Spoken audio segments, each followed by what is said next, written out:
AFC Championship game, baby. AFC Championship game is here. We got the Cincinnati Bengals taking on the Kansas City Chiefs. The big storyline out of this game, Patrick Mahomes hurt his ankle in the second quarter of the AFC divisional game against the Jaguars. Looks like it was at a high ankle sprain. He went to the halftime, got shot up, came back out. Played not the best, not the worst, just middle of the pack. And now all indications are he's going to play this week against the Bengals. So, will that injury affect him, and who wins this game? I think it's going to. I definitely think it's going to affect him.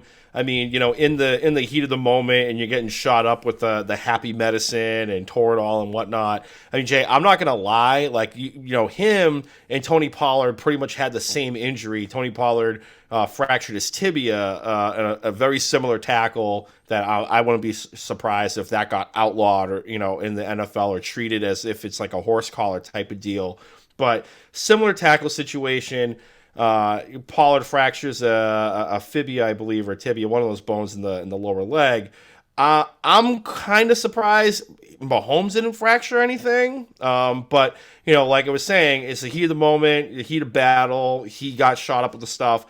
You know, Tony Romo hit the nail on the head in the Bills broadcast where he said, you know, yeah, you're going to be able to move that game. You have the adrenaline going and you have all the stuff working for you. But like the next couple of days, like you're probably not going to be able to walk. You're going to be on crutches, you know, and we saw that during the game where he was, you know, mobility wise, he was compromised. He wasn't able to push off that back foot. And I understand he's got a howitzer of an arm, but there were times where he was throwing the ball over the middle and he was missing his guy Kelsey high. You know, sometimes the ball was a little low. And I think with the Bengals, they've turned into a little bit of an opportunistic defense down the stretch, you know, while they became the hottest team in the NFL right now. And I think they may be able to take advantage of that, especially with the pass rush with Trey Hendrickson and company being able to potentially get home.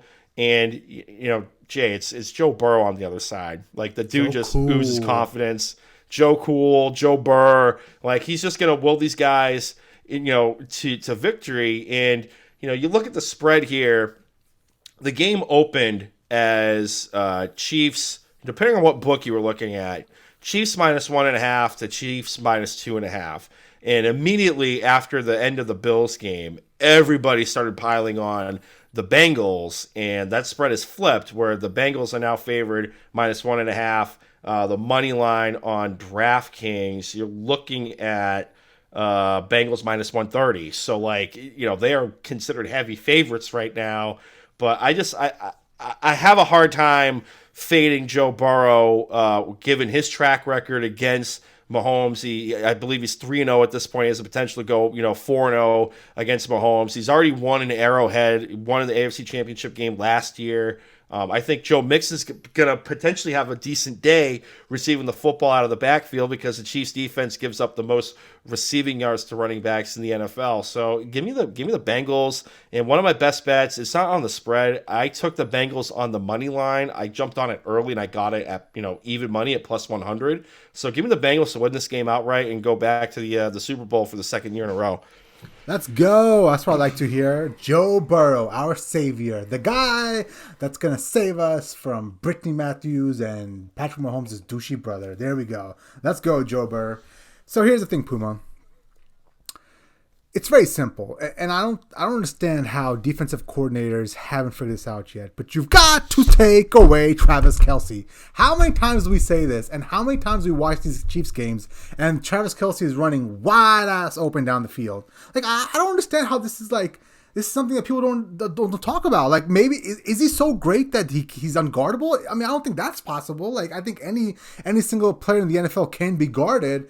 I'm just sick and tired of seeing Travis Kelce running wide open. So the Bengals got to go in and do this. Obviously, by all accounts, Patrick Mahomes is probably going to be limited. He's probably going to have to throw from the pocket. Now, when you throw from the pocket and your back leg is compromised and you can't drive off of it, it's going to be hard to push the ball down the field and outside the numbers. So you flood the zones.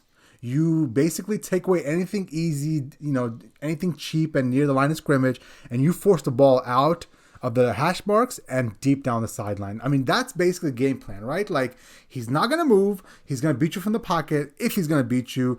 And you just hope that you put enough pressure with your offense, with Joe Burrow getting a 14-point lead again. Like, the way they came out against the Bills, drive 1, 7 points, drive 2, 14-0. At that point, the game's over. If you can apply that kind of pressure early on to the Chiefs, I think it could get away. Like, it could get away from the Chiefs. Like, this could be a little bit of a blowout with all things considered.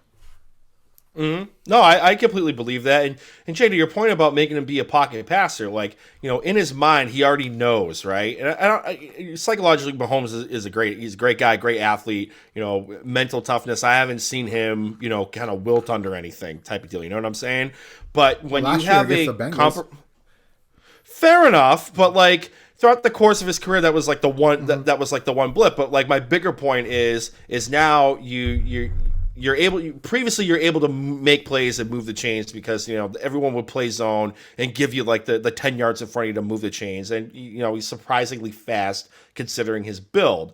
But now if he's going to be in the pocket and that pass rush can get home from time to time, you're going to have bodies flopping around his legs. Like, how confident do you think he's really going to want to be in that pocket with masses of humanity coming around? Like, you think he's going to, just take a dive and try to live to fight another day? And now it's, second and long, third and long, now you're playing the field position game against a pretty decent defense in the Cincinnati Bengals. Like, I'm looking forward to that battle in the trenches. And on the other side of the coin, I was completely wrong about my take on the Bills-Bengals game last week because I thought that offensive line for the Bengals were going to get manhandled because they lost Jonah Williams. He didn't play last week because of the knee. I'm not sure if he's going to play this week. I definitely know he's going to give it a go.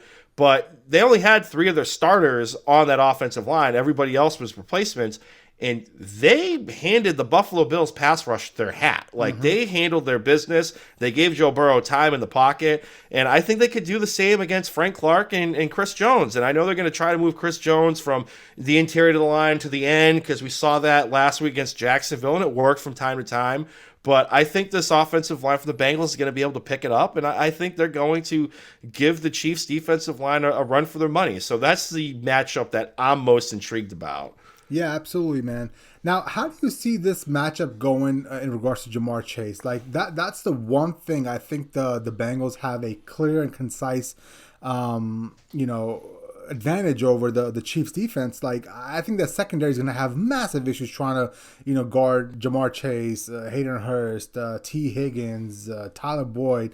Like low key, the Chiefs have a really, really good weapons around Joe Burrow. And I was thinking to myself, this is the first time we can say, we always would say Chiefs have Tyreek Hill and Travis Kelce. Well, this time around, I think it's flipped. The Bengals have the better offensive weapons. So how do you see the defense for the Chiefs kind of stacking up against the Bengals wide receiver core?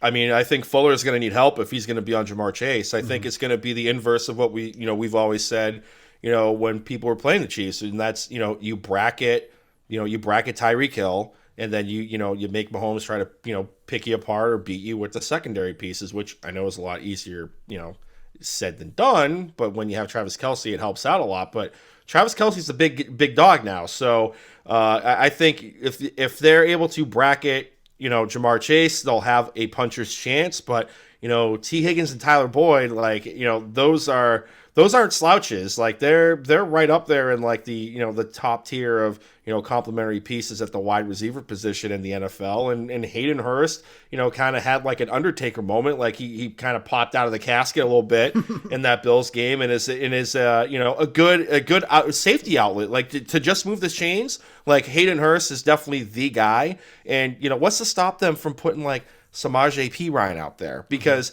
he handled the workload when Joe Mixon was out for an extended period of time. He can catch the ball out of the backfield. Like, why not line him up wide in a couple of formations here or there and really give Steve Spagnuolo something to think about instead of trying to come up with dynamic blitzes the whole time. So I think it's going to come down to how are they going to handle the secondary pieces compared to Jamar Chase, because I think they're just going to try to bracket him the whole time. Yeah.